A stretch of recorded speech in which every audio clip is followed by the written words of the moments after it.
Narasi filosofi ketakutan terbesar yang mendasari psikologi manusia prelude, di mana ketakutan itu bersemayam. Ada satu pertanyaan yang menggantung dalam keheningan terdalam jiwa manusia, lebih sunyi dari debu di perpustakaan tua, lebih berat dari langit yang menggantung di atas pundak Atlas. Pertanyaan itu tidak pernah diucapkan, namun selalu terdengar dalam setiap detak jantung yang ragu, dalam setiap napas yang tertahan, dalam setiap mata yang terbuka di tengah malam buta. Pertanyaan itu adalah, siapa aku jika bukan segala sesuatu yang telah aku kumpulkan? Ketakutan terbesar manusia tidak bernama kematian. Kematian hanyalah bayangan dari sesuatu yang lebih purba, lebih fundamental, lebih mengerikan daripada sekadar berhentinya detak jantung. Mari kita berjalan bersama dalam lorong-lorong gelap kesadaran manusia, menyusuri labirin yang dibangun ribuan tahun sebelum sejarah mulai ditulis untuk menemukan ular purba yang melingkar di pusat keberadaan kita. Bab 1. Kehampaan yang mendahului. Kata sebelum manusia memiliki bahasa sebe. Martin Heidegger dalam karyanya yang monumental Being and Time mengajarkan bahwa cara manusia yang paling autentik untuk berada di dunia adalah dengan menghadapi kematian. Sebelum manusia memiliki bahasa, sebelum ia bisa menyebut dirinya aku, sebelum ia bisa membedakan mimpi dari kenyataan, telah ada sesuatu yang mengintai di tepi kesadarannya. Para filsuf eksistensialis menyebutnya kecemasan fundamental angst yang tidak memiliki objek spesifik namun terasa lebih nyata daripada ketakutan akan gigi harimau atau jatuh dari tebing. Namun Heidegger hanya menyentuh permukaan.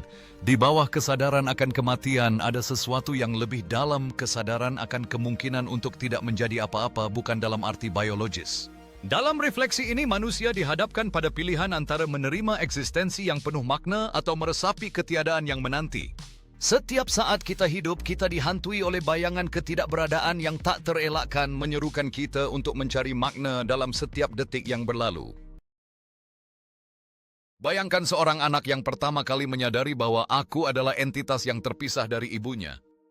Dalam momen itu kegembiraan disertai teror. Karena dengan kesadaran, akan diri muncul juga kesadaran bahwa diri ini bisa hilang, bisa dilupakan, bisa menjadi tidak relevan. Ini bukan ketakutan akan rasa sakit fisik.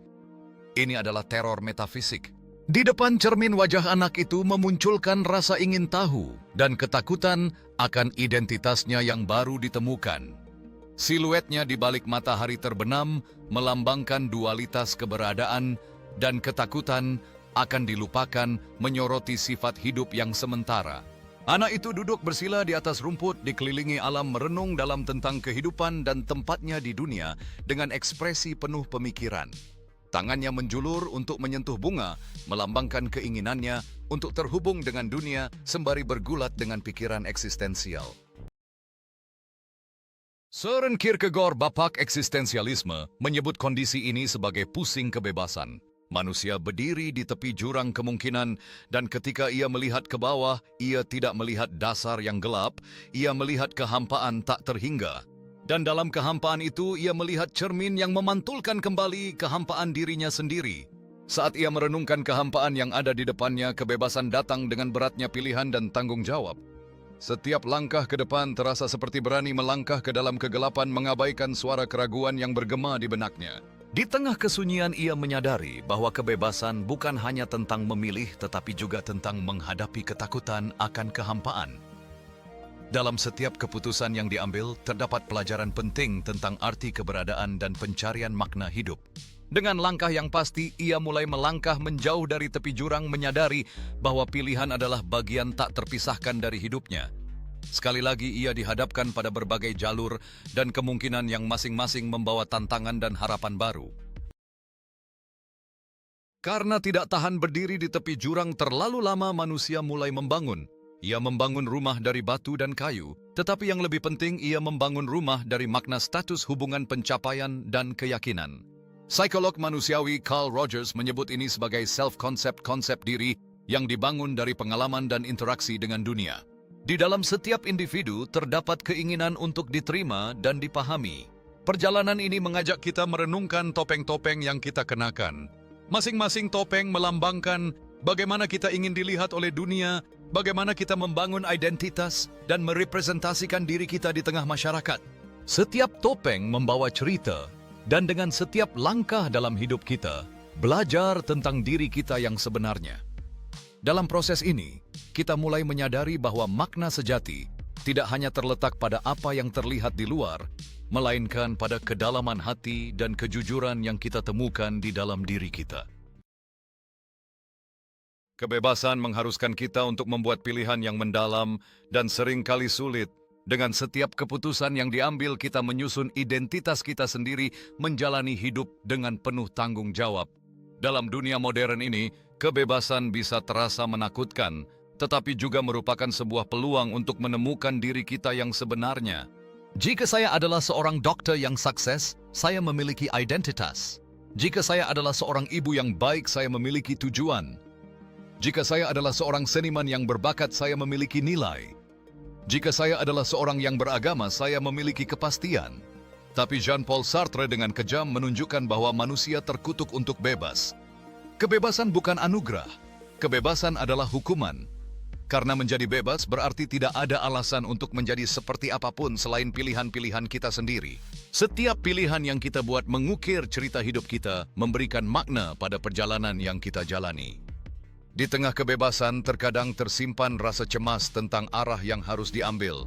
Namun dengan keberanian dan niat kita dapat menemukan keindahan dalam setiap langkah yang kita ambil, merayakan kekuatan hakikat manusia untuk memilih. Dalam pencarian makna, kita sering bertemu dengan bayangan diri kita sendiri, terjebak antara harapan dan kekecewaan.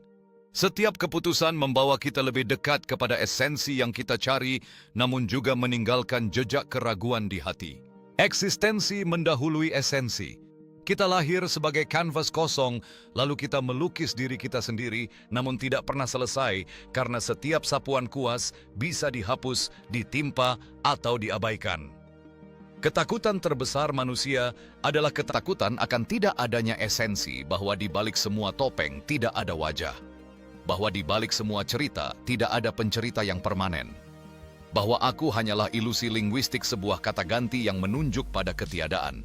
Dalam perjalanan hidup ini kita melukis dengan warna yang kita pilih, tetapi seringkali kita terjebak dalam warna yang diberikan oleh orang lain. Setiap pengalaman membentuk kita, menciptakan lapisan yang kadang-kadang menutupi esensi sejati kita. Salah satu manifestasi paling halus dari ketakutan fundamental ini adalah kebutuhan kita akan pengakuan. Mengapa manusia sangat menderita ketika diejek, diabaikan, atau dilupakan? Karena tanpa pengakuan dari orang lain, topeng-topeng kita kehilangan realitasnya. Kita menjadi seperti aktor yang tampil di teater kosong. G. W. Hegel dalam Dialektika Tuan Budak menunjukkan bahwa kesadaran diri hanya muncul melalui pengakuan dari kesadaran lain.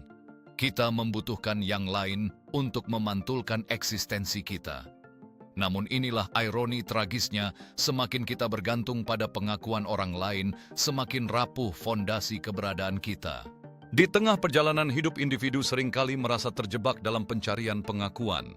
Dalam dunia yang semakin kompetitif, mereka berjuang untuk mendapatkan perhatian dan validasi dari orang lain. Setiap ejekan dan pengabaian seolah menjadi luka yang mendalam, menggores kepercayaan diri mereka.